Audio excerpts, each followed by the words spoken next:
screen. I don't see the screen for the camera.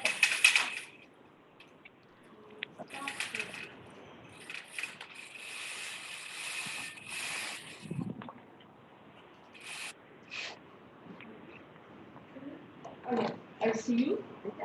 Okay. Hello. Hello? Hello? Hello, everyone? Hello, everyone? Do you hear Mary? Hello. Hello, everyone? Can you hear Mary? Mary speaks. Hello, everyone? Hello? Hello. Hello? Hello. Hello. Hi. Hello. Mute. Are you mute? No. Hello? Can you hear me? Yes. Ah, okay. Yeah. Yes. Okay. So we have one person missing, Uh-huh. but still 10 minutes. So but I started the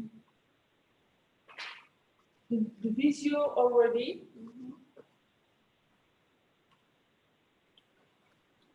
So that I can send it to people.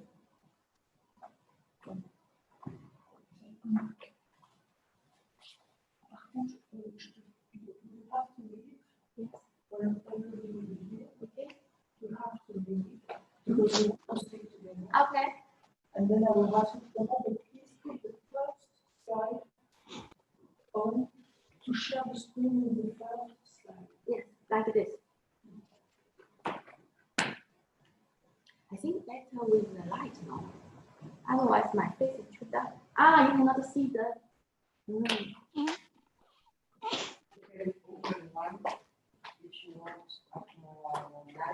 Yes, this one? Yes. But I don't know.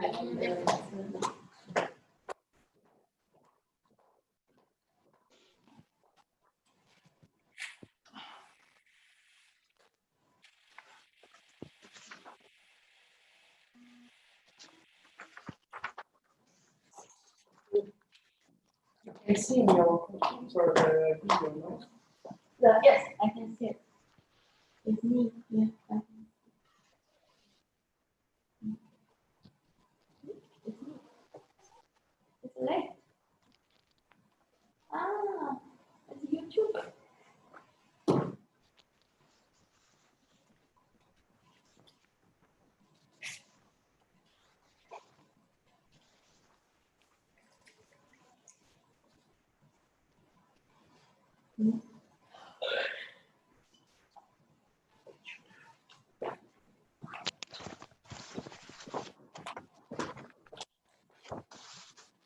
I will go and I come back.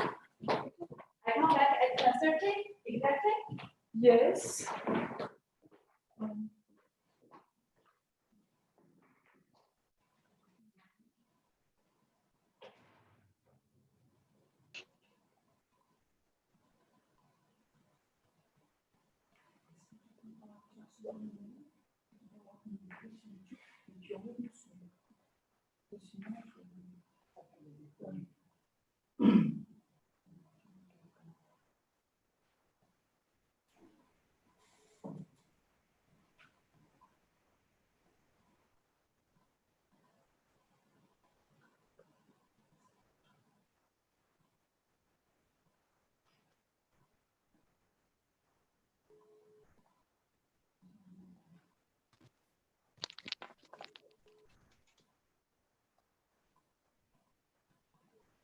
Il est vrai, c'est Marie-Christine.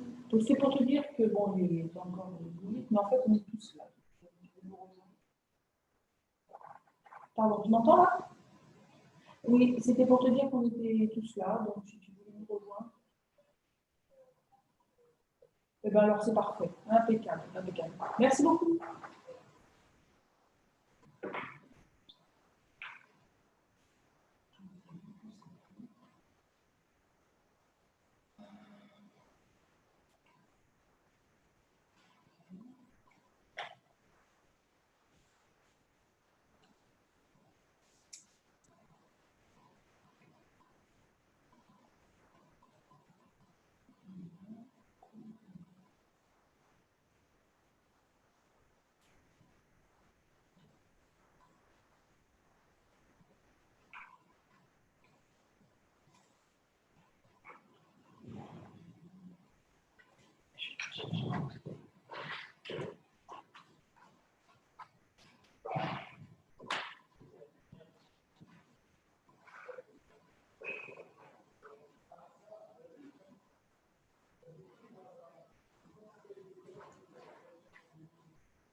Bonjour, est-ce que tout le monde m'entend? Alors, ok. Oui, on t'entend. Est-ce que tu m'entends? Tout à fait, très bien. D'accord. Bonjour Audrey.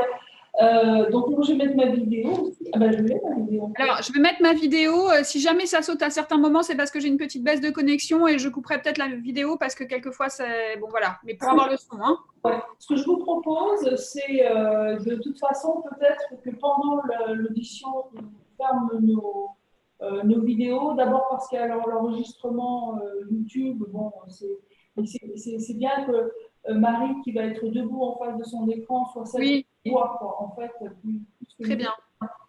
Et voilà, alors donc, merci à tous d'avoir répondu présent à cette façon un peu très particulière d'organiser une soutenance de thèse. Hein. Je crois que certains d'entre vous ont déjà eu cette expérience. Moi, c'est la deuxième, simplement, je fais comme ça. Mais donc, en général, il n'y a absolument pas de raison pour que ça se passe pas bien. Ça va très bien se passer. Et donc, la première chose qu'on a à faire, c'est de nommer un président de jury qui prendra, à qui du coup, je donnerai la parole, éventuellement, peut-être même le lien sur, comme présentateur, enfin, pas présentateur, mais superviseur de la réunion. Donc, j'ai demandé à Bernd, à Man de jouer ce rôle et je voulais savoir si les autres membres du jury étaient d'accord avec les propositions ou s'ils souhaitaient en faire éventuellement une autre. Oui, Oui, d'accord. bien sûr. Bonjour, merci. Bonjour. Oui, Merci oui, pour votre confiance. c'est d'accord. C'est vraiment nous qui vous remercions. Donc, vous avez tous les documents, je pense, pour ça. Puis on pourra bien sûr en reparler. Est-ce que, Oui. j'ai une question, est-ce que les transparents, est-ce qu'il serait possible, je crois, je ne les ai pas reçus, je crois, les transparents. En fait, dans le lien que j'avais envoyé… Ah, c'est dans le lien. Ok. Il y a un lien parce que comme c'est un trop gros fichier qui fait 35 mégas, Ah, d'accord, oui, oui. Ok. j'ai mis un lien Dropbox qui normalement pointe sur les transparents. D'accord, ok, oui, oui, j'ai vu les autres, hein, ouais, j'ai vu les autres documents, j'ai pas cliqué. Ok, d'accord, c'est très bien. Si tout le monde a, au cas où il y a des coupures ou voilà, et si on veut garder une trace. Et de toute façon, normalement, Marie va partager son écran et donc les diapos seront visibles. Je vais lui demander, alors à moins qu'il y ait d'autres questions, on peut, puisqu'on est tous là, tous présents, la diffusion en direct sur YouTube est lancée et fonctionne, dit-on. Donc, techniquement, j'arrêterai cette vidéo au moment où finira la présentation, enfin, la question-réponse, le temps de notre délibération. Éventuellement, je referai un lien pour le retour, mais bon, ce ne sera peut-être pas la peine parce que j'ai quelques soucis pour mettre ça en place. Mais voilà comment ça va se passer. Donc, ce lien. Il y a aussi une salle d'attente, j'imagine. Alors, c'est pas moi qui les gère parce qu'après, il y a des gens qui voudraient éventuellement se connecter pendant la présentation, je ne sais pas. Non, il n'y a pas de gens qui voudront se connecter pendant la présentation. En fait, j'ai envoyé le lien YouTube à tout un ensemble de gens qui auraient souhaité assister à cette présentation. Et sur YouTube, il y a un côté commentaire qui sera… alors, il y a une, deux, trois personnes quand même qui vont assister en présentiel à sa soutenance, avec quelques spectateurs qui sont membres du Linux et qui sont sur place aujourd'hui. Eux verront en direct sur YouTube s'il y a des commentaires ou des choses comme ça, ce qui permettra à Marie de les conserver, voilà. Ce qui permet aussi à ses parents qui sont en Chine de suivre sa soutenance. Alors évidemment, Marie ne parle pas français, donc l'audition se fait en anglais et les questions-réponses en anglais. S'il y avait, bon, de toute façon, s'il y avait des soucis de compréhension de sa part, je l'aiderais par rapport à certains types de vocabulaire, je ne sais pas. Mais enfin, en tout cas, voilà, la problématique pour elle, c'est qu'elle ne parle pas du tout français. Est-ce que vous avez d'autres questions? Bon, je dois faire aussi un PV. Il a un PV de soutenance à faire. Ils n'ont pas le PV de soutenance, mais aussi le PV technique. Alors, a priori, il n'y a pas grand-chose à mettre s'il n'y a pas de problème. Il y a un rapport technique. Ouais. Voilà, et il y a donc autour de moi des gens qui regardent. Et on parlera des problèmes, disons, la procédure administrative après. Exactement, une fois qu'on aura peut-être arrêté la visio, on prendra un moment dans la délibération pour parler. D'accord. Donc, si vous voulez, je peux demander à Marie de rentrer. Oui, très bien. Ça va à tout le monde? Oui. Oui, oui. Et donc, je vais mettre tout le monde muet, à part Marie, bien sûr. Peut-être moi, je vais lui adresser la parole peut-être au début. Je ne sais pas si elle nous entend, non, j'imagine. Alors, non. Marie, si tu veux venir, if you want to come, because Belle is going to introduce the presentation. Okay. Belle is who is the president of the jury. Okay. Now what you have to do is to share your screen in order that we see the presentation on our screen. Okay. Okay. And I will leave the floor to Bert. Okay, so And I will nothing more. it's a pleasure for me to be the president of your jury. So first, Mary will present her work, PhD work, for 45 minutes, and then the jury will ask some questions. So Mary, you have now 45 minutes to present your work. Okay. So everybody can see the screen I shared. You have to shut your microphone. Hello, everybody.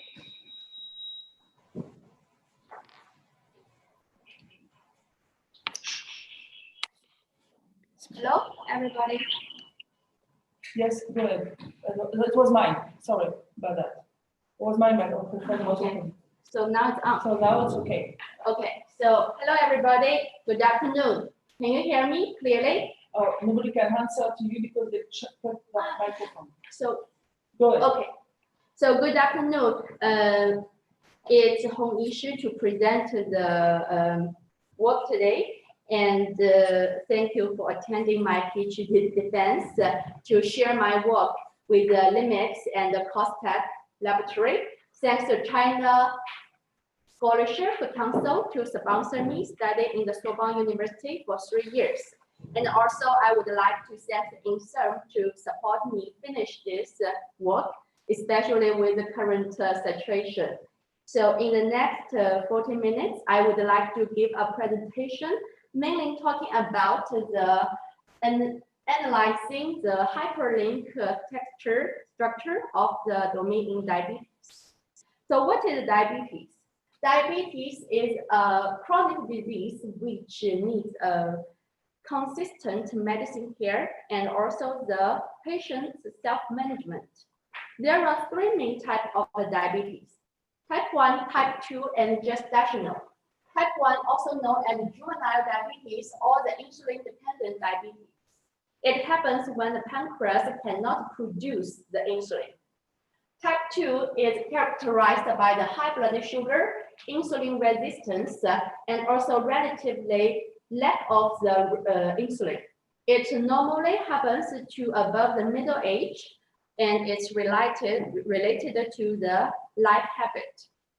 The gestational diabetes is high blood sugar during the pregnancy. It happens when the pancreas cannot produce enough insulin to meet the extra needs during the pregnancy, but it normally disappears after giving the birth. I was diagnosed with type 1 diabetes when I was 18 years old, so far already above 16 years. I used to work with the International Diabetes Federation as an ambassador to improve the social awareness for diabetes in China. During that period of time, the Sanofi China gave a lot of support for the advocacy activities on the type 1 diabetes program, including one kicked off activities in Beijing. I also get involved in one study. This study initiated by the Novo Nordisk, and the main purpose of this is to know the diabetes attitudes, wishes, and needs. I contributed to one academic article comparison of social psychology evaluation of diabetes between China and other countries in the world that time. And also my major in the master degree is communications, mainly focusing on how the international organizations, the model running models. So being neither a computer scientist nor a clinical physician, I would like to use the state-of-the-art tools from the computer science to solve some problems. So with such a long life with a chronic disease, there were still several questions needed to be addressed to improve the health outcome and the patient's quality of the life. How do people react after diagnosis of diabetes? What will they do to manage their diabetes in the long term? Where can they find the relevant information and how easy is it to access it? How can they get psychological support and community help? With these questions, nowadays, more and more people to get online to find the health-related information, especially for the chronic disease, such as diabetes. The people get used to use the search engines like the Google, Yahoo to find the health-related information. However, most users focus on the first 3 to 5 results on the first page and ignore the rest. For the search engine, for the first several pages, they usually offer the general information domain instead of specific forums, blogs, or online communities. And which the search rely on the search engine itself, the language, also the users, how to type the query in the search engines. So actually, access to the information is unequal to everybody. In the information and the communication science, we found some studies to prove on some topics, the web organizations actually can be a digital trend of a social organization. Indeed, the web is more than a random collection of information. They have an organization, even the social organization behind it. Hence, our hypothesis is based on this. Our hypothesis is diabetes-related websites in the digital world are organized in a non-random way. Information and communication science provide tools and a method to highlight this organization presents itself as an underlying organization with topology and semantics dimensions. Our objectives are to provide a replicable practical methodology to visualize the diabetes network of websites, to figure out how the key health web players have connections with one another, to apply a semantic approach by using tags in order to explore the hidden meaning behind the diabetes network of websites. These two are our main scientific objectives to prove our hypothesis. Then we have one for the public use to define some scenarios to demonstrate that this network is also useful for the information retrieval. In my rest of the presentation, I will divide our work into 3 parts according to each objective. Part 1 is to map the hyperlink structure of diabetes-related websites. Part 2 is to semantic interpretation of the map. The part 3 is access the map for the accurate information retrieval. Part 1.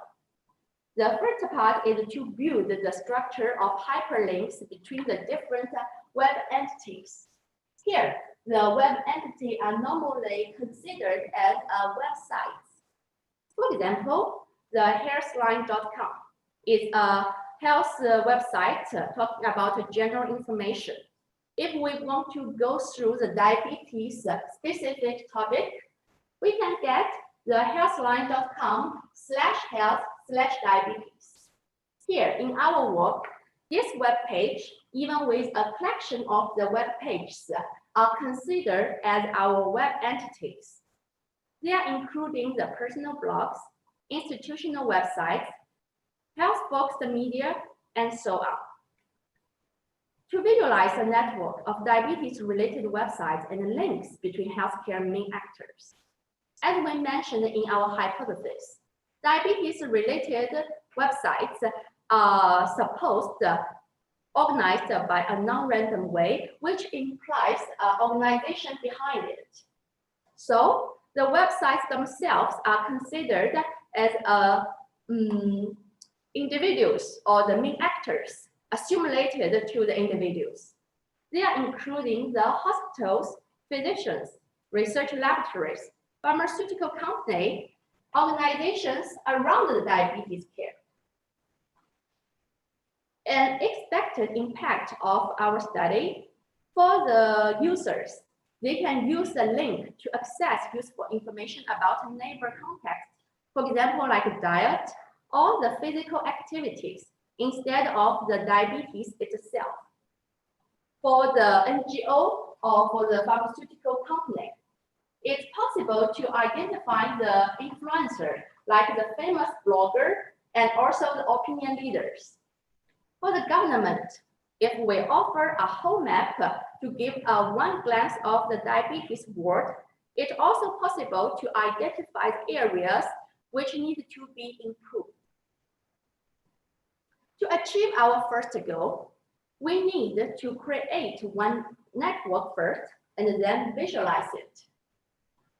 We need to find a web crawler to collecting the websites and the web pages. We found one tool named Hive, which is developed by the Media Lab of the Xi'an School. It can meet all the requirements we need. As I'm not a computer scientist background, so Hive no need a lot of the programming demanding. Also, it can apply for the interdisciplinary research. For the network visualization, there are existing tools, Tulip, Kayak, and Gephi. They are all the visualization softwares can visualize, manipulate with the several options. After the careful review, we choose a Gephi to visualize because of its capability of the web network visualization, and also it can apply several algorithms on our network. Hence, we use the Hive to create our web network, and we use the Gephi to visualize it. In our proposed methodology, it consists in the 6 steps with the 3 milestones. The first, collecting diabetes community websites.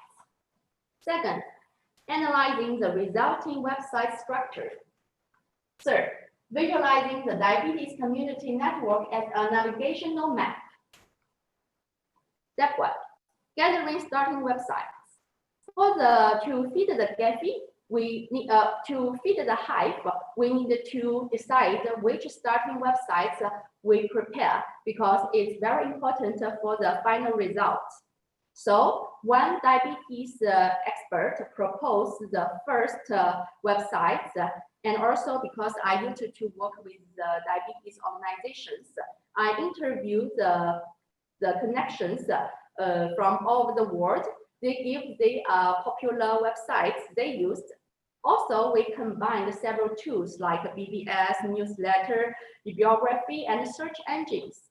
In the end, we choose the 15 diabetes websites from the different aspects. The main purpose is for the final result can possibly cover all the topics of diabetes. Step 2, creating a pre-crop corpus. After we set the starting point to feed the Hive, we start a pre-crop. Here, the Hive offer the possibility from the depth 1 to depth 3, which means the 1 time click on the hyperlink or 3 times. So here is an example for the diabetes ramblings. If we start with 1 website, because it follows the power law distribution, we can say with the depth 3, 1, it offers 13 nodes. With the Dash 2, it offers 225 nodes. But consider afterwards all the manually work, we decided to stop in the Dash 1. Step 3, consolidating the corpus. After we pre-crawl until the Dash 1, we need to clean our data. We classify our websites as in and out. There are 2 ways to clean the data. One way, we choose the Google, Twitter, Facebook, Instagram. These are very generic, general, but not specific enough websites as out, while the URL has the word diabetes inside, defaulted by in. The second is to look at each URL, open them in the browser, and check it one by one, read all the content, and decided in or out. In our work, we only choosing the content strictly sticky with the diabetes as in. Step 4, launching a full-scale crawling. This process is similar to the step 2. The difference is we choosing the only regard in websites and to do the full-scale crawling until no more websites appears. So in this step, it will provide hundreds to thousands of the websites. Step 5, extracting the website network. In this step, we extract the 430 websites with the 6,587 hyperlinks.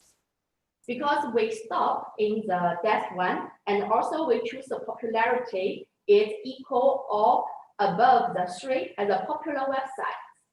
So this website and the data can be larger. With this, we can say it is too messy to do the analysis of the network. So we import this raw data into the Gephi to visualize it. At the same time, we apply a community detection algorithm.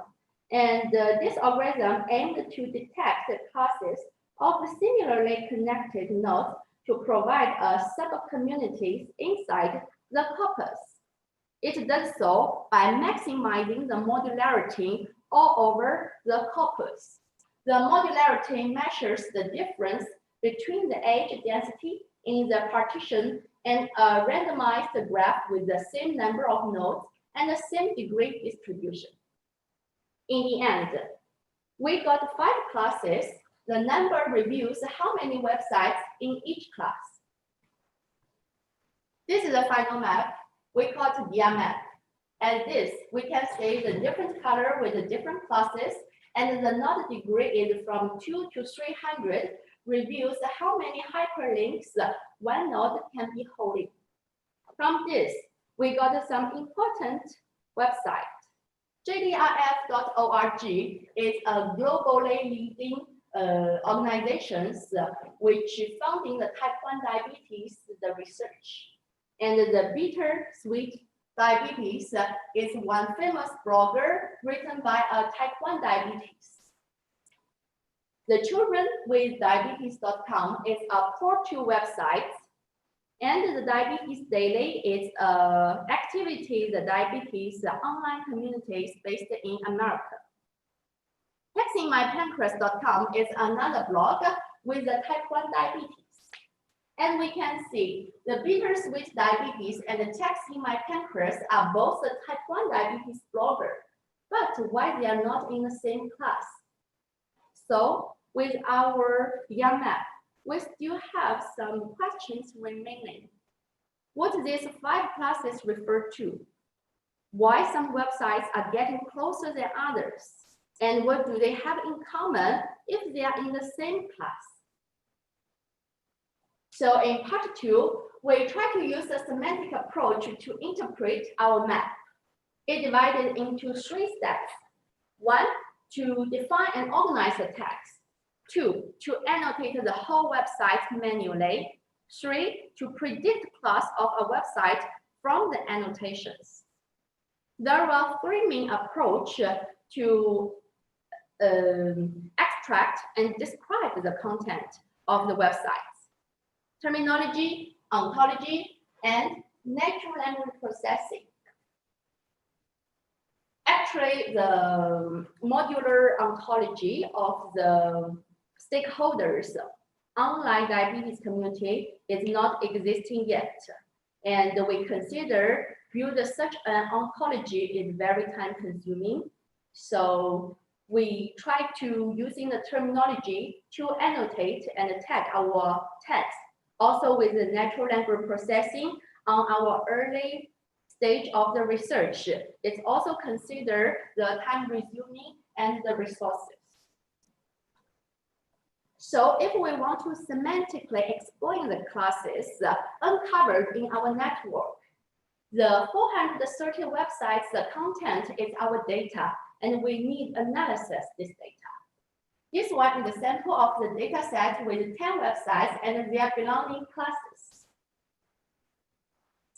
We use the inductive semantic analysis to build the categories first. A diabetes expert proposed the initiative categories from the stakeholders of diabetes, language, type of diabetes-related website, type of diabetes-related topics. Then we review all of them, decided the final text. To make sure the whole annotation process is annotator dependent, we first to score the inter-reader reliability in the small number of the websites. In the end, the diabetes expert annotated manually the 430 websites with the final text. To know the combination of the text, how to explain or how to predict the classes, we also choose one tool, RapidMiner, to apply the 7 different machine learnings for our network. So RapidMiner is a data analysis software which can import, prepare, and clean the data. For the evaluations purpose, we split our data set into 2 sets. One is for the training set, is to train the machine to learn. And another is a testing set to predict how much accuracy the machine learning can predict. This is the result from the inductive semantic analysis. In the end, we use the 6 categories with 38 tags to annotate our whole corpus. After annotating the 430 websites, we found actually the tags are unequally spread over the corpus. Some tags are always be present, while some tags are almost never being used. The tags like the type 1 English, self-management, type of website of the information, we can widely found in the more than half websites. And this can describe our corpus as a general topic. Type 1 diabetes in English offers the information about how to manage their diabetes. On the other hand, the 20 tags are rarely found in less than 10% of our website. So we need to figure out how the text works in our network. Actually, the text, the goal are due. On one hand, we already get the topic of the corpus. In another hand, we need also to use the tags to predict the class. Here, we apply the 7 models to predict the classes from the text. So this is the global performance with the decision tree, random forest, and deep learning. To go in deeper the details of each model performance, we choose the random forest model as an example. Here, the model can show us the 2 distinct phenomena. On one hand, class 1 and class 2 can be predicted, and the class recall is 80% and 70%. However, with the class precision, on average is around 40%. Even the model can predict the class 1 or 2, but it's still not that good predict. And also, the class 1 and class 2 are the most popular websites, as you can see before, which have the 100 websites inside. On the other hand, with another 3 classes, the class 3, 4, 5, the model cannot predict at all. So it will make us to thinking the text we choose are specific to the class 1 or class 2. And even with the class 1 and class 2, it's hard for us to get the combination of the text to explain or to predict the class. And also the rapid miner, they can calculate the text values for contributing the most for predicting the classes. This 10 text is good for contributing the most for the predicting classes. Results show a low prediction performance by using text to provide a semantic explanation of the classes of their map. While looking at all the text distribution, some texts are specific to class 1 or class 2, and they are the ones with the maximum weight found from 7 methods. This means that 2 of our classes do have the identity that is relatively easy to predict with the text. However, even for the class 1 or 2, it is hard to explain the prediction by a specific combination of the text, which is a semantic signature. This leads us the new 2 hypotheses.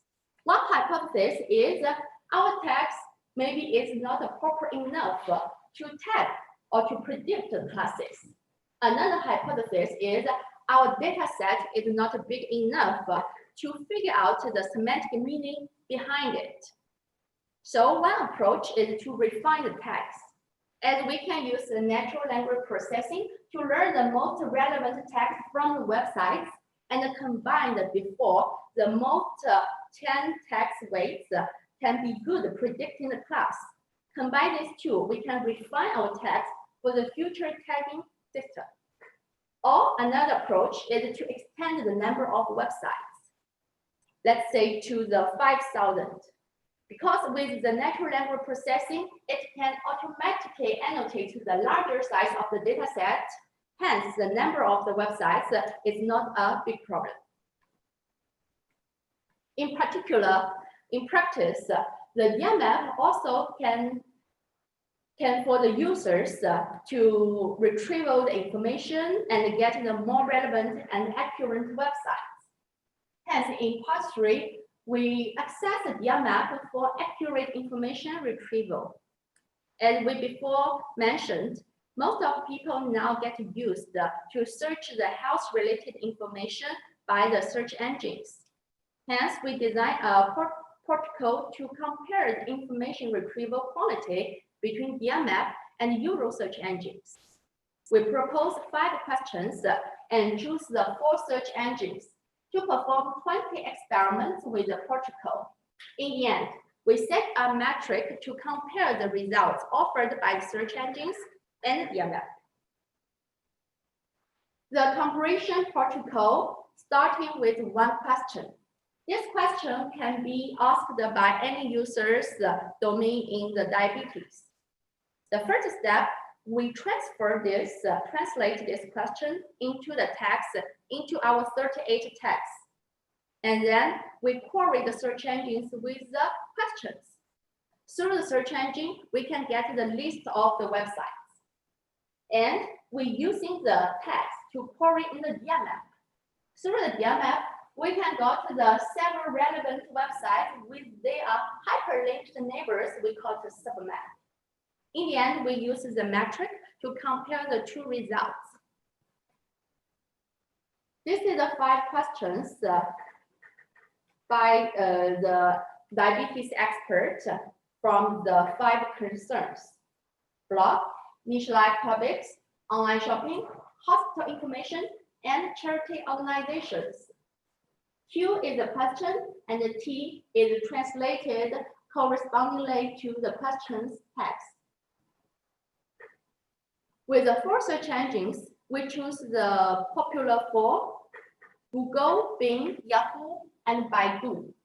Baidu is not well known in the Western country, but it is popular in China, and it's serving the 850 million netizens. Of course, the results while you type in the English query in Baidu will be lower than query in Mandarin, but as the large number of the users, we still put here as an option. So with the 5 questions and the 4 search engines, we apply the 20 experiments in our protocol. This is examples of the niche-like topic. Let's take this example to see how the search engine and submap works. So we query the YAML with the text. We get the 3 relevant main websites. And with the hyperlinked neighbors. This is the Google. The Google gives a list of websites. We choose the top 5 relevant websites. As we can see, the number 2, number 3, we can find in our DMF the submap as diabetes.org.uk. And the number 5 is the same as the DMF offer. So the Google actually offers the disconnected and isolated the list of websites to show the users. But with the DMF, we can show with the main website and also their neighbors. So basically, it's like the whole picture can give the user to choose. This is another example with the online shopping. The map of the online shopping hyperlinked neighbors. We query the text. YAML offers the 2 main websites. Unfortunately, there is no hyperlinked neighbors. So it can mean the DMF more like the social organization domain instead of the commercial website domain. To better compare the results, we use the 5 numerical indicators. The first, RSE count. That means how many relevant websites can offered by the search engine. The WDMF count is how many websites, relevant websites can offered by DMF. RSE intersect WDMF is a relevant result search engine intersect website DMF, which means how many websites both offered by the search engines and DMF. Submap count is the how many websites next to the main website. As you can see, it's like a hyperlinked neighbors.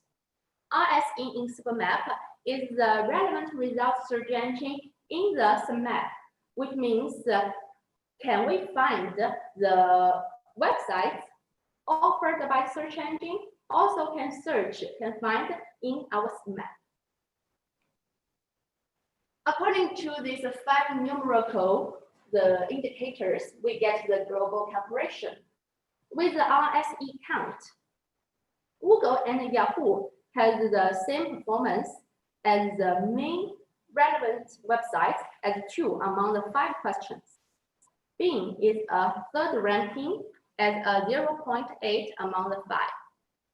Baidu offers 0, but it's not a big surprising. As I told before, if you query in Mandarin, or it's better than in English. The DMF offers the 3 main relevant websites. For the RSE intersected DMF, the Google offered 1 bulimia helpline, and the Yahoo offered 1 the sh.org.au.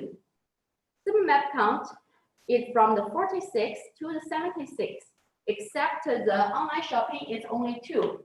I already explained why, because the DMF is more social organization domain instead of website, commercial website domain. RSE in submap. As this number is above the RSE intersect the WDR map, we can say the DR map with the submap, we can also find the relevant websites which recommended by the search engine, but just with a different text. Let's go back to the whole procedure. So from the beginning, we use the state-of-the-art tools to gather our websites and also to visualize our network. So if the starting website to feed the Hive, we can choosing the different websites with the different language is promising to describe the whole map of diabetes in the digital world. For example, French, for example, Chinese. Also, if we're using the Mandarin, it also can good for the Baidu search engine. The second is the choice of the desk and the criteria to stop crawling. We choose the desk one, and also we stop by the popularity is equal or above 3. But if we're crawling deeper to have more information covered, definitely it's the ideal way to expand the size of the map in the future. The third is to choice of the final pattern in Gephi and applying the community detection algorithm. If we choose the different layout, actually it won't change anything because it's just a design.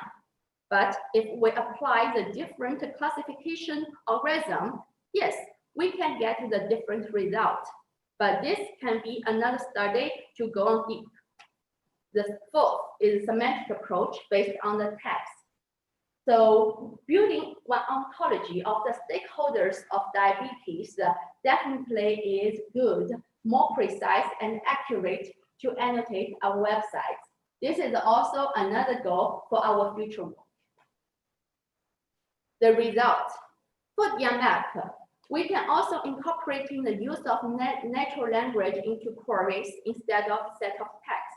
Because now we compare, one is with the questions to query in search engine, another is with the text. But in the end, if we use the text both to query for the search engine and the map, or we use a natural language to query in map and search engine, can work be the same result? Any another language such as Chinese to provide accurate results on diabetes to a larger audience. As we can see, the Baidu is still have the larger users of the network. The third is adding a monitoring process to ensure the retention of active websites with their map. Because if we want to maintain the DR map, we need to keep the relevant website always in and also remove the websites which are inactive. Conclusion for our study, this approach demonstrates the potential in analyze and visualize the diabetes network online, which has its own space and is organized with classes and distribution of websites of relevant importance. YAMAP presents the map-like information visualization of the diabetes-related websites to present the whole picture and use text to identify the relevant websites. In practice, this work will allow us to improve search engines to find more relevant and accurate information by using semantic text. Thank you for your attention.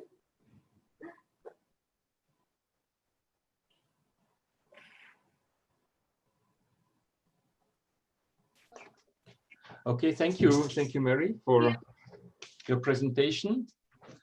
So we will now go to the question section of the defense. I will start with the reviewers of your manuscript. So I will ask first Mr. Professor Azzedine Benani from the University of UTC. Maybe you can do a short presentation of yourself and then ask your questions. Azzedine? Do you hear me? Yeah, Hello, yes. do you hear me? Okay. Yes. Hello, everyone. Okay, thank you so much, Mrs. Shi, for your presentation. It was very good. I'm not going to retranslate my report. If it is needed, please let me know.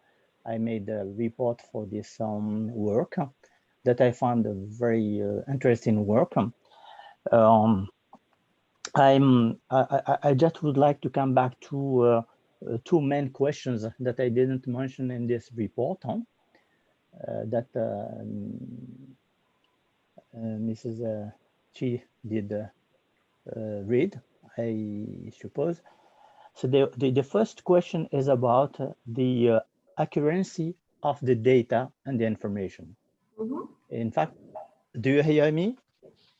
Yes, I can hear you. Yes. Go ahead. You know, in your work, in your research work, you mention all the time the information and not data. Okay. Yeah. So this means that I mean, when you search, you retrieve the information or the data using your traditional, you know, search engines such as Google and so on. You get some data. You get some data. The information is data which is interpreted within a context. The first question is that, again, I didn't put these questions in the report. I want to, you know, to ask you directly, so that we can probably discuss about it. So the question is why you do not consider the data instead of the information? Because the information does exist if there is an interpretation, if it is the interpretation within a context of the data, or all what you have analyzed are data. So it means that we should also check if these data are accurate or not. Are they valid or not? Even if they are provided or put it within this World Wide Web with the people who are concerned about the diabetes. Okay, so this is the first question. Did you think about this? Okay, did you think about this? Okay, thank you for. And can I ask the second one, or you would like to I would like to one by one. Okay, go ahead. Okay, so what you mean the data and information? If I understand right, the data is the 430 websites which we get from the Hive, right? Yeah. Yes. Yeah. And you want to know if this data is accurate or not. Yes, because I mean, what you get is some characters, you get some data, but you consider that this data are information. See, so now, in order to use the data as accurate information, yeah, we should, you know, first check it, and that it is a real information. This is an accurate information, and second, this data have been interpreted within a specific context. Okay. Okay. So in fact, you see, this is what I would like, you know, just to have your point of view. Yeah, sure. Okay, so because the 430 websites we got from the Hive, and as I explained before, we calculate to choosing the starting websites, which is relevant to the diabetes strictly, is according to all the diabetes patients, the most popular one they use, and also the BBS, bibliography. So we have the confidence the starting point to feed the Hive is very good as a starting point. And yes, afterwards, we still use the Hive to get it, and we use the properties with the power law, which to prove the information we got, it's really a the web network instead of other network. So actually in our study, we already proved the 430 websites, what we got is a diabetes related network, which is a properly web network and is related to diabetes. Okay, but you know, an popular website does not mean accurate websites, and the issue is there. You see? Yes, the accurate. But anyway, it was just, you know, matter of, you know, discussing this. Huh? because all these websites are not, hasn't been, checked and validated by an authority and a health authority, huh? You see? Yeah. Okay, so this is the issue. I mean, but it doesn't mean that your work is not good, but I just would like, to emphasize on this. And I would have liked to have, just 1 or 2 sentences at within your conclusion about this. Okay. Yeah, sure. I would like to add that in my conclusion to explain more. It's like why the information and also the websites is relevant and also why it is accurate. Thank you. So can I ask the second question and the last one? Huh? Okay. So in fact, in your work, you opted for an inductive approach and the qualitative analysis to build up the different categories, as you again explained to us during your presentation. So normally, when we consider such approach, we come up with a theory. So the question is, what does theory consist of in your thesis work? Sorry, I don't really understand the question. Let me put it another way. Okay. You normally, when we adopted the inductive approach with a qualitative analysis.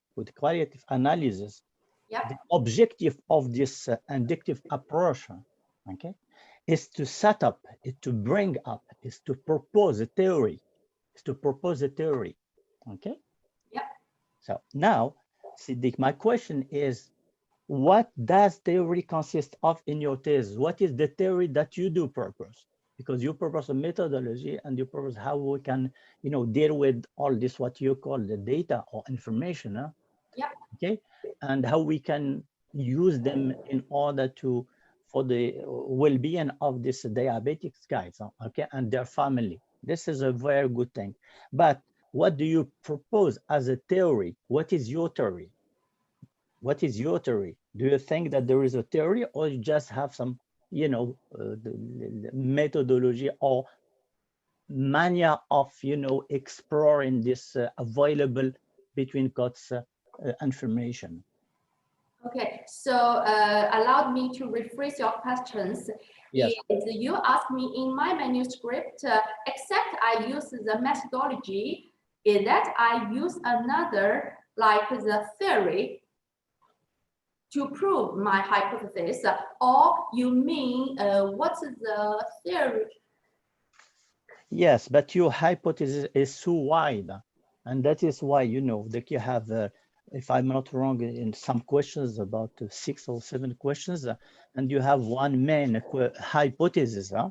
Yeah. But what is missing is what have you done with this? Because the general hypothesis normally should be tested, validated, or tested in order to allow you to bring or to propose a kind of theory and answer in consequence to your main questions.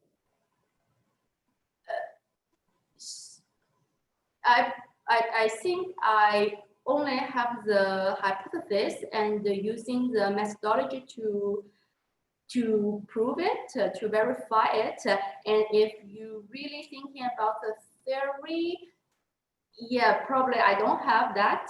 And also I use the science fields, the information and the communications science tools and the methods to do the whole work. But you know why, and with this, why I'm asking you this question, because at the end of your thesis, you say that what you have done could be applied to any chronic disease, any chronic disease, which I find this very good. But in order to apply this, it should be based on a theory. So otherwise, you have, otherwise you have each time to redo the same work. Yeah, Okay, for my understanding, we proposed a replicable methodology to the other domain, can be other chronic disease. Yes. It's just the replicable methodology, but you are right. It should be based on some theory. Yes. But I'm not clear with that. Yeah, but it's okay. But the methodology is Yeah. not a theory, but you could have proposed at the end, just, you know, some frame of a theory that could be applied to any disease, any chronic disease. Huh? Okay, I understand. It's you have it already. Just have to, I mean, to add some, you know, some thinking about it. But anyway, thank you so much for your answers. Oh, thank you. Thank you for the questions. So I will pass the floor, give the floor to Mr. Amir Hasham Hassani, who is assistant professor at the Université de Technologie de Belfort-Montbéliard. So you can ask your questions, please. Yeah, okay. Hello, everybody. Thank you for this presentation, Mary, and thank you for the thesis, which is well written and really pleasant to read. You are tackling a chronic diseases, which is a major problem for our healthcare system for decades to come. And we know how knowledge of the disease can help patients to live it better. This knowledge is being, our therapeutic education is being organized in general, and the main information source remains internet. Well, I have a few questions about this interesting work. First, you used expert or contributor to validate a different point of your work. Where are these experts or contributors from? Medical world or from another field? You mean the contributor of my work for the Yes. healthcare? The expert, yeah. Yes, I understand. So for the healthcare part, the main contribute is for the patients. They can use the links because, as you can see, the DMAP, which can offer the whole pictures, give to the people to access instead of the only listed of the websites. The search engine, of course, they can offer the interesting, but they are also to offer the algorithm is indicate with the page ranking, almost like Google. But here, because we use a different algorithm to offer the DMAP, and also the different way is more like a map-like visualization way to offer the information to the chronic disease. Here we say diabetes. So this is the main contribute for our work. Is the first to offer a replicable methodology to the chronic disease, to changing the navigation way for them instead of only the search engine to offer the relevant websites with the one by one, the isolated, the disconnected, the list of the websites. In another way, the users, they are saving the time to find the relevant websites, because as you can see, the global information in the comparison, in the end, the DMAP actually can offer the more relevant websites than the search engine. And also because we already review everything, that's the reason we can make sure it is a good one. But for the search engine, the users still need to judge this website is good or bad, is relevant or not, the content is authority or not. So in this case, this is my point of view, the contributor to the health care actor. Yeah. Yeah. Then human intervention is important to select class, to annotate a website, for example. How can be automated and could this work be automated, and what kind of solution could be considered? Yeah, sure. Because this is a still early stage of our research, and also as I'm not the computer science background, we choose to using manually annotate and also the manually the processing. But as we mentioned in the manuscript, in the next stage, as we already to prove the diabetes related websites is a non-random organization, which implies a social organization behind it. Hence, we have the confidence to apply the natural language processing to automatically, no matter what you want to refine the text or extract the text from the content of the website, or even annotate the whole corpus with the natural language processing. This is all possible to be automatically instead of the manually. Okay. In this work, one of your goals is to provide a generic or replicable and practical methodology for viewing the network of diabetes websites.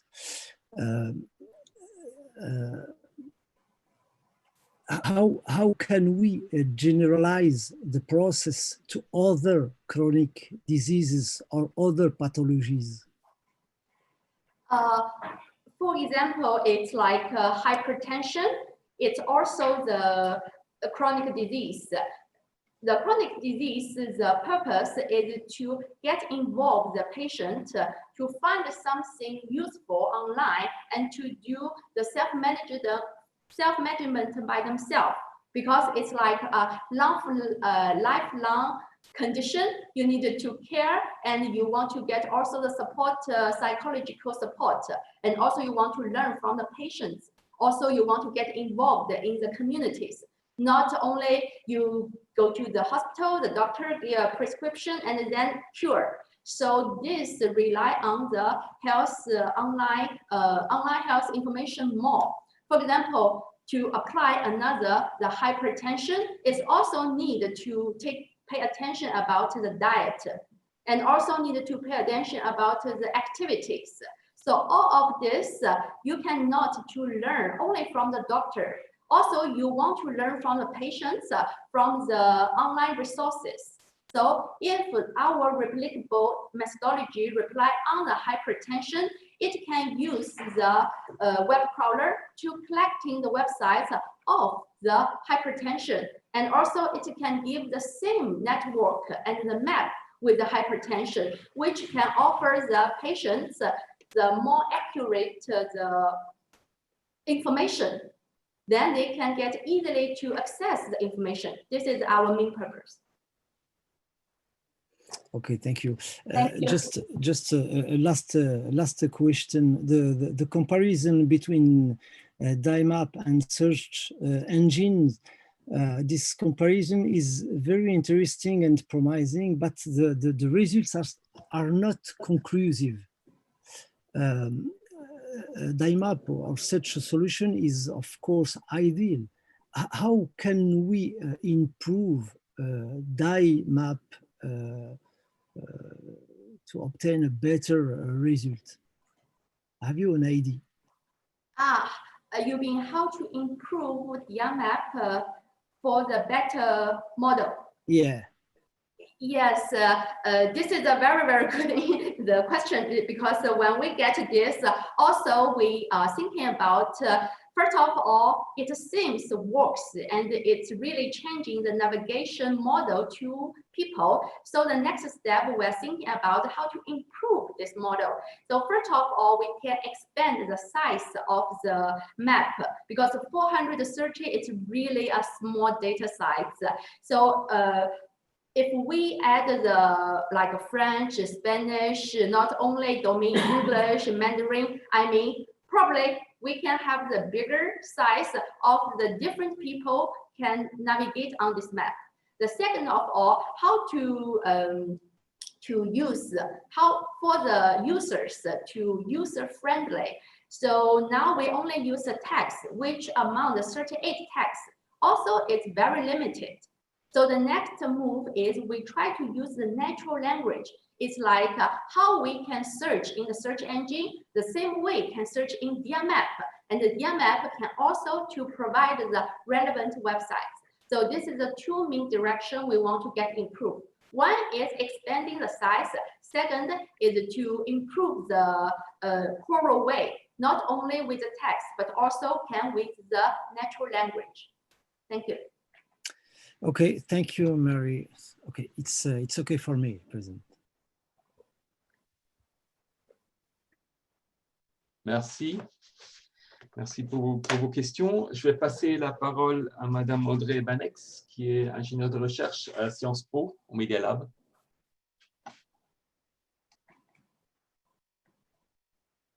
You have to open your microphone. Il faut mettre le micro. Otherwise, you are just gesturing nicely, but okay. Yeah, that's better, I guess. Okay. Yeah. Firstly, thank you for your work. I learned a lot of things about diabetes, and but I have been able to appreciate a certain number of aspects, in particular the collection of data and their representation as a graph. Then your approach of categorization and then the comparison between your results obtained with Hive and search engine. And so reading your manuscript, I had a few questions about these parts. Yeah. So firstly, how did you use practically the concept of web entities in your research? For instance, you could have used this concept to gather web pages related, dealing with the same subjects and coming from the same websites in order to improve the precision of your visualization, a little like what you did afterward by projecting tags on your data. That's my first question, please. Okay, so your question is talking about the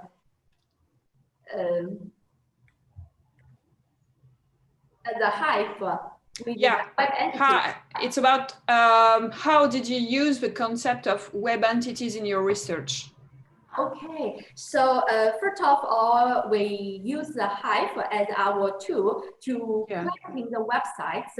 So in the Hive, they have the concept with the web entities, and which we already considered it before. Because, for example, the healthline.com, I make an example in my PPT, one point. So this is a general information talking about not only diabetes, but others mean. So if we only consider the website, it's a little bit too general. So we want to get a specific topic and only about the diabetes, but we don't want to lose the healthline/diabetes/websites. So in this case, we introduce the web entities in our work, and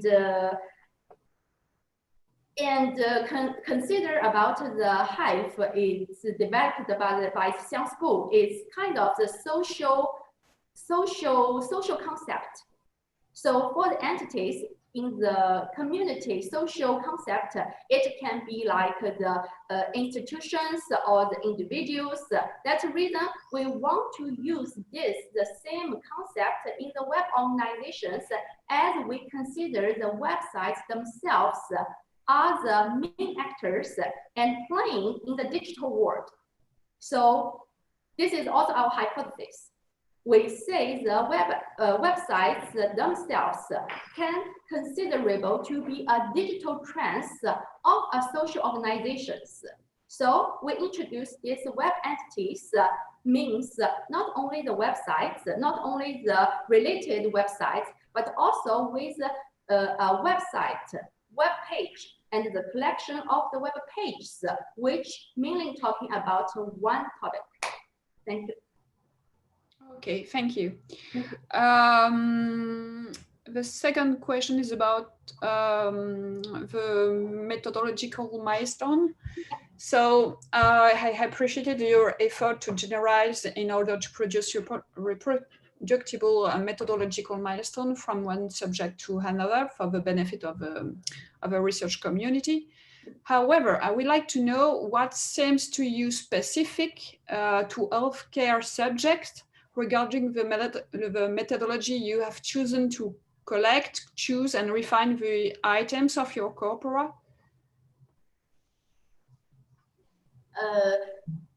So if I rephrase your question, is you are wondering the methodology part? Yeah. And about how I collecting the web entities. No, it's about, sorry, perhaps I'm not clear.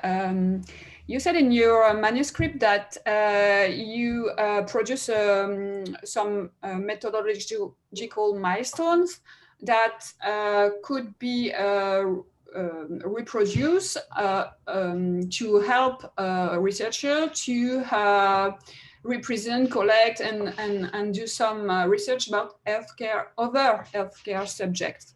Right. And I wonder why, what the difference for you in your methodology about the healthcare subjects and other subjects. Okay, so this methodology still is mainly focusing on the healthcare. So as we say, this applicable methodology can apply in another chronic disease, but still is strictly in the healthcare system. If we want to domain in another, yes, possible. For example, like the hive. Before in the state of art, they use that for example, like a library and the social activities, even with the policy opinions.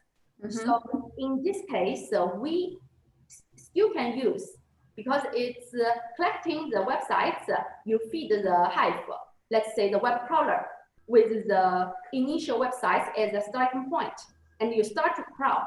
Then you get the several thousand websites related to this topic, no matter it's related to the healthcare or the political issues, and then yeah, of course, let's get the network with, because this in general is a web network, no matter it's domain in healthcare or other system. That's the reason we call it a replicable methodology, can apply for any domain. Thank you. Okay, so I don't see what's specific to healthcare subject in this part of the method. Okay, so for the, yes, we use the Hive, which is developed by the Sciences Po. It's interdisciplinary research. So if we want to focusing on the healthcare, we use this for the healthcare. But if we want to use in another social field, we can use. Here, the main point is I am the diabetes, let's say, expert, and I can use this to solve the problems in the diabetes. And also, I think this can solve the problems in another, like the hypertension in the healthcare actors, the fields. So yeah, true. I didn't thinking about if it can solve other like the field problem, if it's specific with the healthcare. But so far, our methodology is still focusing on the healthcare domain. Since I'm in the limits, and since I'm the diabetes patient, since our work is mainly to address the problem with the diabetes. Okay, thank you. I have two more questions about the comparison between the results obtained using Hive and a research engine. Yeah. Did you take into account that they are not searching in the same pool of data? Because as you know, Hive follows hyperlinks, and therefore it does not bring back only results from the upper indexed layer of the web, unlike most of the search engines that you used for that part of your work. So have you checked that the results found a priori only by Hive are indexed by these engines? Indexed in the search engine? So when we compare the two results, we put the query into the search engine with the questions and put the query with the text in the DMAP. So your question is to ask, did I try to put the text in the search engines?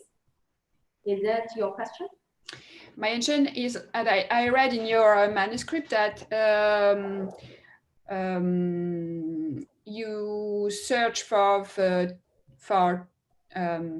tags in search engine and in your visualization, and of course you don't have the same results, and you have some measure to compare all of that.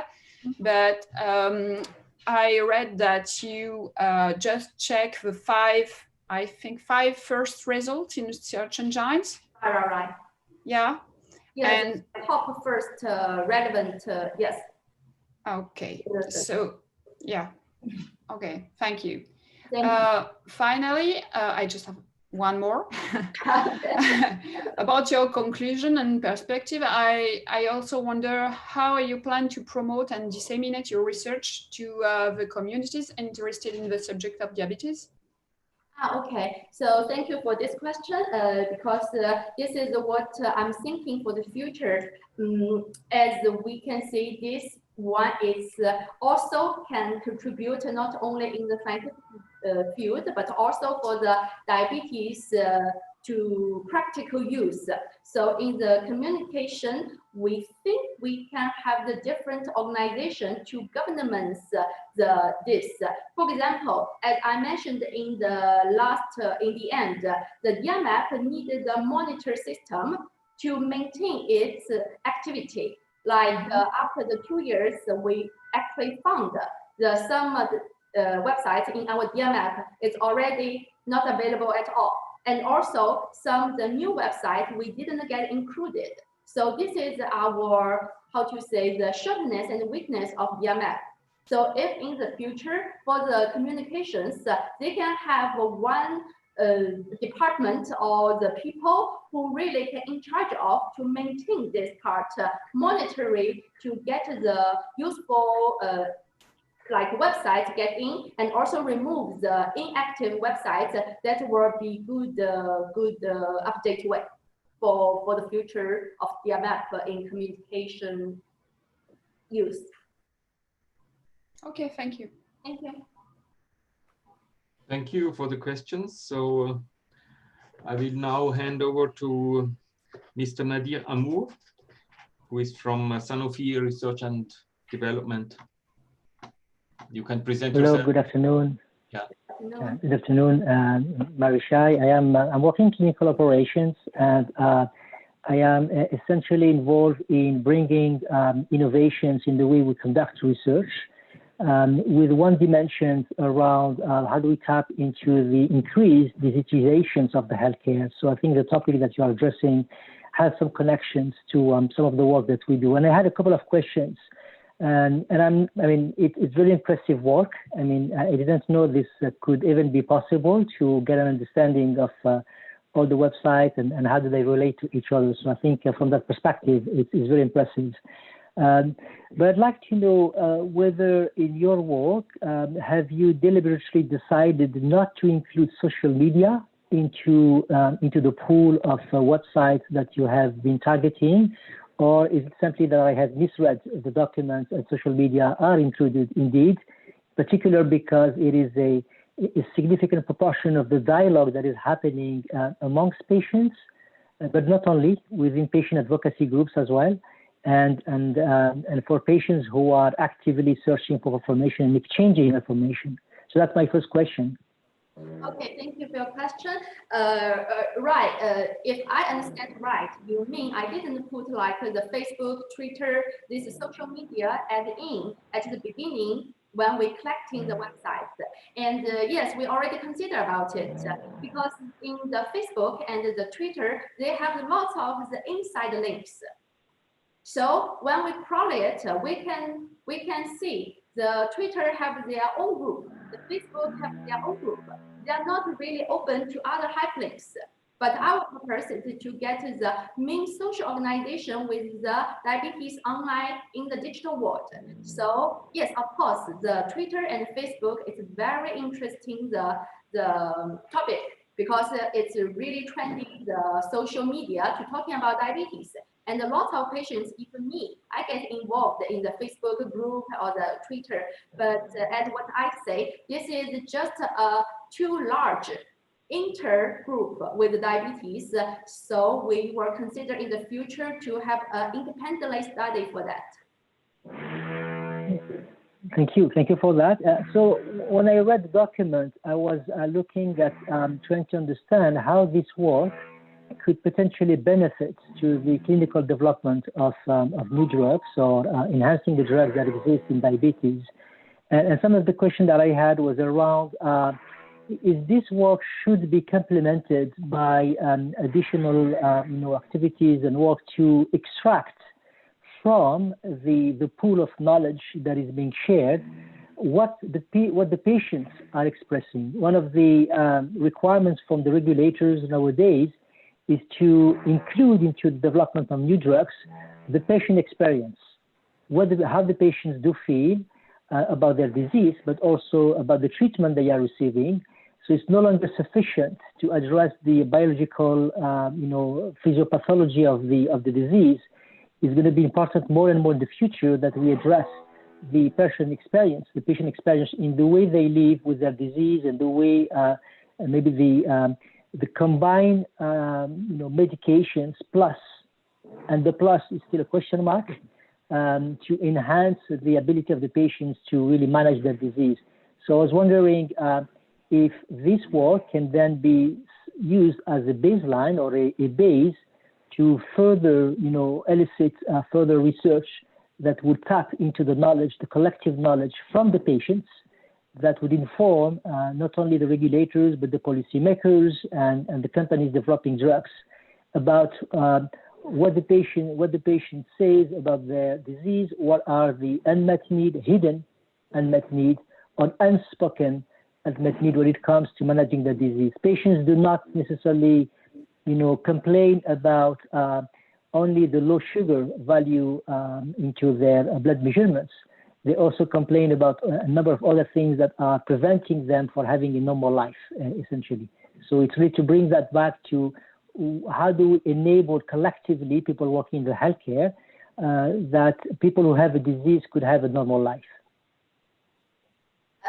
You mean the what we did is for the users, but not for the people who work in the healthcare. And I think there is a good basis for that, and I know the work has not been targeting on exploiting the knowledge that is or the data. To come back to Mr. Bernani with his question about the data, I think there is a value into the data that can be surfaced by the connections that you can map out and you can evidentiate through the work that is being done. And I think the next stage is really the question for me is how this work can serve, what other purposes could this work serve beyond enabling patients to find relevant information on the website or on the internet. How this work can help the people to find the relevant information about like the pre-diabetes or the normal, how to keep the normal life. Okay, so yeah, in our category, we also have the one category about the pre-diabetes, because for the diabetes, before you diagnose, it still can be prevented. I mean, through the diet, control the diet, or to change the life habit.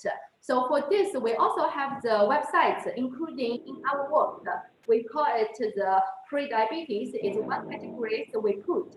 So basically, this website or the web page is only talking about how you can prevent before you get the diabetes and how to maintain the normal life, even you have this condition. So it's covered. Yeah. So that's from the patient perspective. And do you have some thoughts on how that can be useful for researchers developing new drugs for diabetes patients? For the invention of the new drugs for the pharmaceutical company, for example, how it's useful for the pharmaceutical company to get information about to invent the new drugs for the patients. Okay, yeah, this one I didn't consider about it, but because our purpose on this DMF is like offer the pharmaceutical how to find the key leader, the famous blogger to do the advocacy activities. Since I only thinking about the advocacy in our work, but yes, you're right. For the research of the invention, the new drugs also very important. But I'm sorry, this is not a scope of our work. No, I understand. Yeah, I think what I'm saying is it's probably that the good starting point for subsequent work in that space, where the fact that there is already a methodology to map out who are the key players in that space, and engage with those players so that the key influencers can be identified and brought into the dialogue for other use cases beyond the one that you have been addressing, which is essentially patient focus. Yeah, sure. Because this one is like the patient focusing. Our work is still mainly focusing on the advocacy or how we offer the big pictures to the pharmaceutical company or even the government decision makers to find the connections with the key main players around the diabetes. But for the new medical, since I'm not the clinic physician's background, so I'm not really consider about that. It's still focusing on the patient center of the diabetes self-management. Yeah, there's different components. And the other question that I had, I think has been already asked around how that can be transposed into some other indications, chronic diseases. I think you've answered them already, but these are the other questions I had. Thank you. Okay, thank you. Thank you for the questions. So I will now pass the floor to the encadrant and directeur de recherche, so to Marie-Christine Choland, directrice de recherche de Olimix. Okay, thank you. Okay. What maybe Fabien, you want to say something? Because I know you have maybe a few questions. I don't have any questions. So if Fabien, you want to intervene first, if you are here, otherwise. I'm here. Okay, Fabien, it's fine. Okay. Thank you. Yeah, thank you. It's a pleasure to see the end of a long work which started before the PhD, because I met Mary in Shanghai a long time ago. And in Shanghai, we already talked about diabetes. About she was in a documentary by Novo Nordisk, and we talked about diabetes in cities. I'm very interested in cities and how cities can help people with diabetes, like for the context environment, and that's where we started to create this kind of framework. Which led to ultimately this PhD in LIMIX. It went further from what I imagined in the beginning, which was purely like how cities can help people with diabetes. And we ended up with a methodology to compare the online communities with a proper methodology that's have to thank Marie-Christine for that and Marie for the great work they have done on especially this link between topology and semantics, which I think is very interesting. I just have a small question for Mari, which would be like the network and online communities in China is very different. I mean, the online world is very different. As we are all speaking about how we can replicate this study, how would you think it would be different if we extend this study to China? What would be different? Okay, so thank you for your question, Fabien. And also, I'm glad to work with you and Marie-Christine, of course. Because before when we met in Shanghai, we are talking about most of the situation in China. it's in China, as we know, the web, especially for the online information, it's really lack of compared to globally. For example, when I was diagnosed with diabetes, my father was super worried about that because nobody knows what is the type 1 diabetes. Everybody think why you're so young and you have diabetes, it's abnormal. And even the nurse and the doctor, no, not a doctor, but a nurse came to me. And I noticed all the people around me is above middle age, and I feel super weird. That's the reason my father tried to access online to use his limited the inquiry skills to find some information for me. And unfortunately, a lot of the websites from Baidu is fake advertisement. So I tried some hospital, everything they say they can cure diabetes, and also they say the Chinese medicine, the herb can instead of taking the insulin, because you know, everybody at the beginning, they rely, I need to take the injection the whole life, especially for the parents.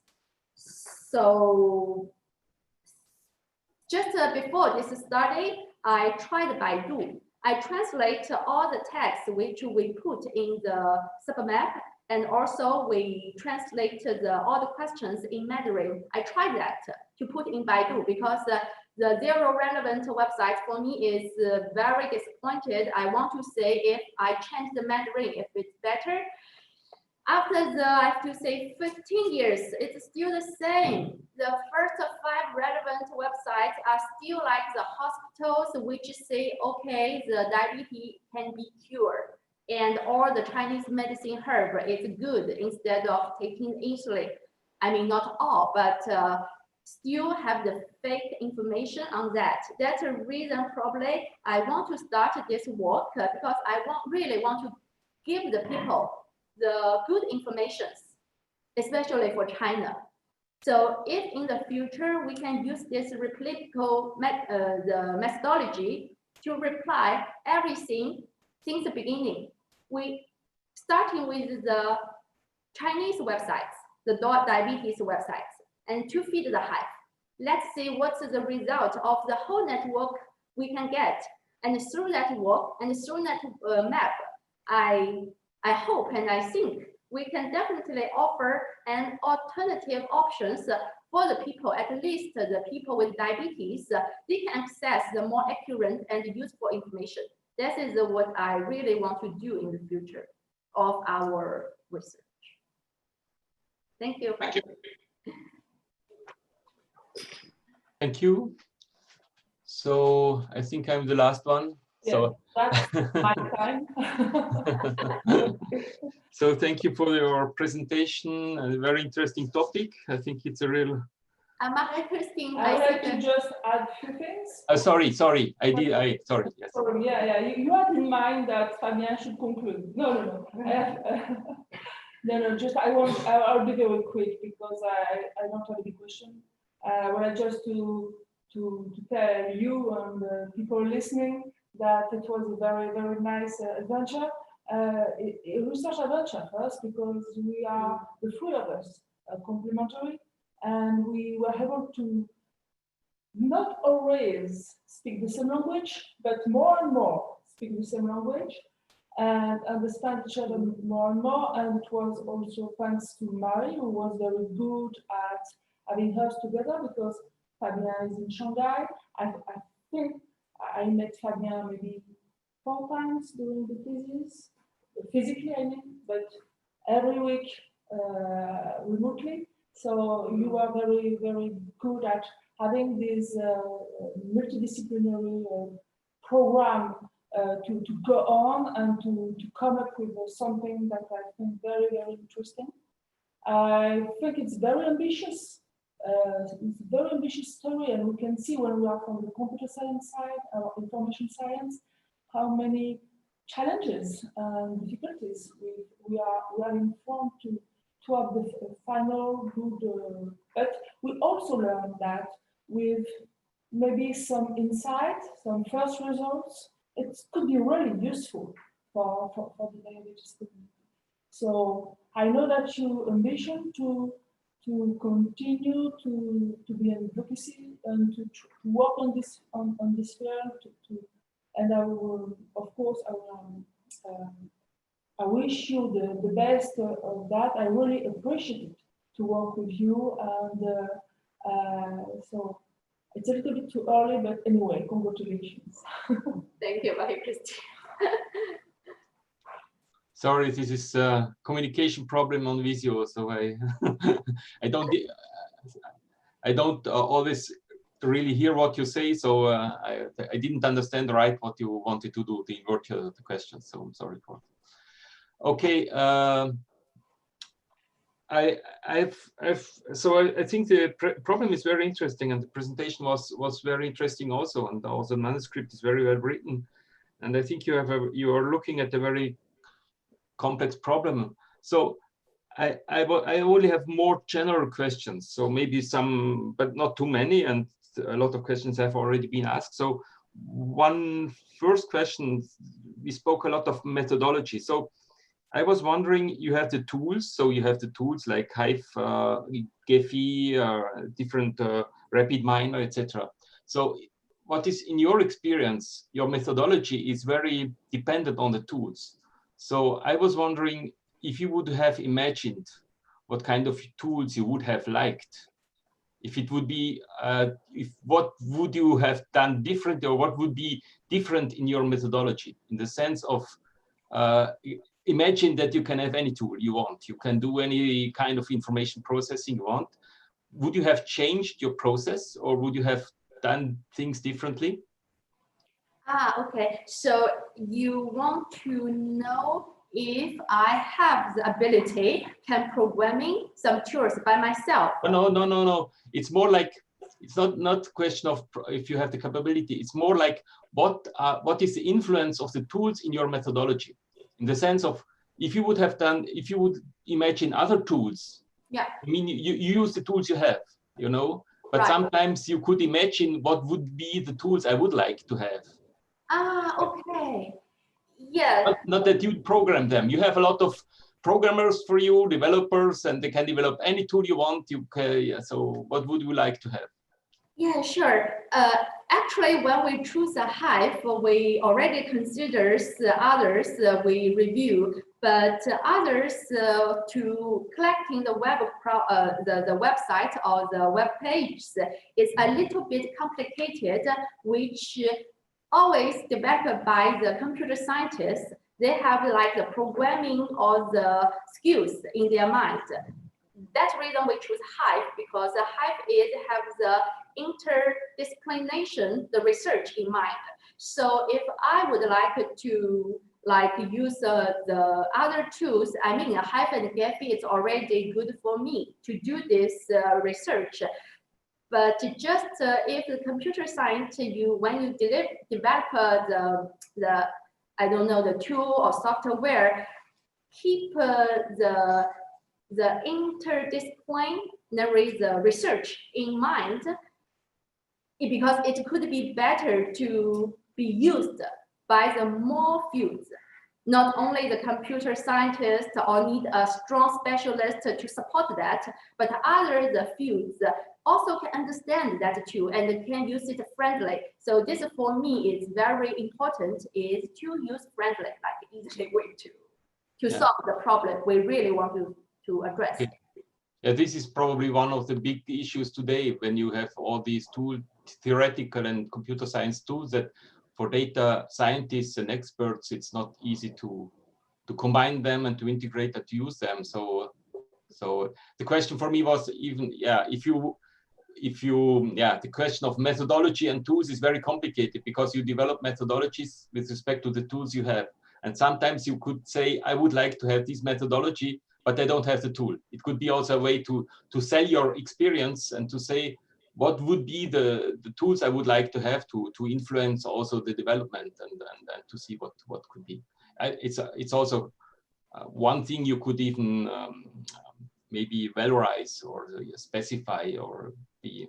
Yeah, sure. I think your advice is very good because I have to admit sometimes the methodology or the tool we choose will influence the methodology I use because sometimes I will adapt or change the ways to adapt that since the good tool is not existing.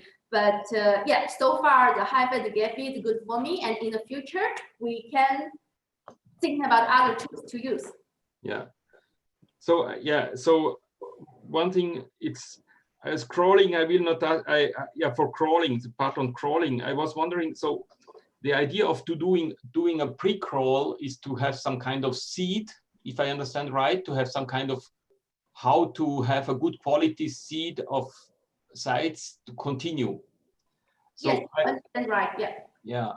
So I was wondering if you have 400, because about the 400, maybe I was missing something. So the 430 websites afterwards, what was the depth, or what was, how did you do the full crawl? How did you, so you said something of in and out, but it was not clear to me how you define the frontier of your crawl, of the full crawl, you know? Okay, so the 15 starting points, the diabetes websites, we feed Hive, and the pre-crawler, you understand right, we want to clean the data, and afterwards we start the full-scale crawling, just avoid, for example, like Twitter and Facebook, like Nadika asked me, why we don't put in our coppers. So in the second, the step 2, we already move all this because we think it will give us too much noise in end. Because first of all, they have a lot of the inner links inside. And second of all, it's not our scope of the work. We can have another specific like Twitter, Facebook, social media talking about diabetes. So at this point, we remove some websites we don't want to keep crawling, and we only keep the in website to do the step 4, which is the difference with the different step 2. And after the full crawling, all the websites we choose is a popularity, which the 3 means have the more than 3 hyperlinks in each website. So we're crawling the new list of the clean data recursively until there are no new more popular websites showing up, then we stop. From this step, we get 430 websites.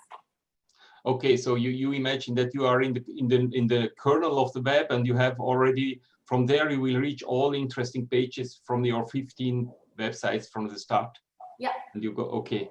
Yeah. I think I have also a comment on what you call the power law. I think it's not really how you interpret it. It's not as is it said in the web. When you speak about power law in the web, it's often like there are a lot of pages with not much popularity, and not many pages with high popularity. These kind of laws. It's not essentially that. It does not mean necessarily that it will explode exponentially. It's not. I think there is a confusion on the notion of power law in the web and how you use it on the way of you limit your crawl, your pre-crawl. It was a comment. I think it's yeah. Sure, because it's more, power law is more about distribution. It's more about the distribution. It's not about exponential explosion necessarily. So I understand your comment, and I will consider about it. Maybe I will modify it in my manuscript. Yeah, it's only a keyword, so to be. So one thing was also about the tags. How did you? In fact, it's very important how you choose your tags. Yeah. And I was wondering how why you have chosen these tags. I would have some kind of more argumentation of the choice of the tags, because all the following results are dependent on this. I mean, how you index, in fact. I think it's on slide 25, maybe. 25, okay. Or maybe I did not really understand. Yeah. Yeah, here. So, Just too fast. I put it in big one. Here. So did I understand right? These are the keywords you have, or? Yes, so okay, so first of all, the diabetes expert to initiative the categories, which is the status of the stakeholders, because we read the 430 website content and we extract the keywords before we get this. So we already have the text actually in our mind, but we just using the categories to make it more organized. And also we use the ETOP, which is existing the ontology to make each word have the standard definitions. So in the state of art, status of the stakeholders, language, and the type of diabetes, all these texts, we make it proposed initially, and then using the categories to build them into the 6 categories. Then we use them to tag the website. So these, I understand right, these are the keywords you use to index your pages afterwards for you doing all your inference and prediction? Yes, I use all the 38 texts to annotate the website. All use this 38 text. Because I was wondering, you spoke a lot of natural language processing. You might have tools that might produce more, I mean, domain-specific keywords in the sense of here, if you look at diabetes, there are not a lot of words related to diabetes. So I was wondering, in fact, I was more wondering on why you want to categorize in this way, or why you want to predict on these words and not on other words that might be related to, I mean, amputation, I mean, things that are more interesting for the patients. It's not interesting to see that it's association or society or federation is not so important, or only to understand, yeah? You see what I mean?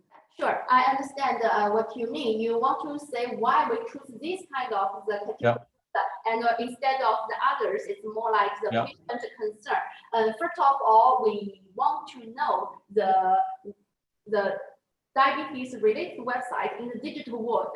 If the key actors, main actors, they have the connections to each other. Since I have the question in my mind is if is it a government, pharmaceutical company, or the patients, which like the blogger, and also the hospital clinic, the non-government organizations, these main actors, if they have the connections.